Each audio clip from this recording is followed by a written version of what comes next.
Elvin the Studio. Yeah, yeah, yeah. This is Big Zombie. Big Zombie. Johnny J made this one. Badly. Depuis nou wè live lan gen tan la gen se jebe show. Sou TikTok, epi sou Facebook. Fami yo koman nou e, espere ke nou an fom grasa Djo. Depi nou a vizaj sa ke nou geta konen deja. Se ti badle li, ti atisa kay nou, ke nou konen kap evolue nan mouvman sa. Je diyan nou pa vin pale ou de peyi, de info, de lot bay. Je diyan nou vin pale ou de yon jen artiste ki gen mizik, ki gen pou lage jeudi dimanshan la. Mizik la li, apre sa ye alo.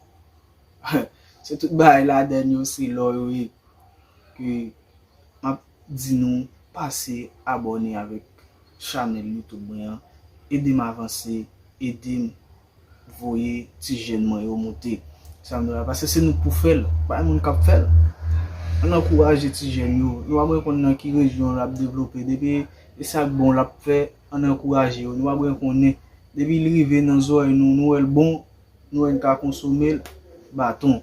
Apre sa ya alo, menm lel gen, ti parol ki detache, parce nan yo se ti mizik, e drill, ti mizik kap bon bout chwape, e yo, nan yo lage, map ti nou, pase abone avec channel, nan yo ke map kite link lan an ba description video a, yo pase ba nan yo log, abone avec channel mwen, ede yon lot zami, avanse, menm jen ou bale ide m avanse ya.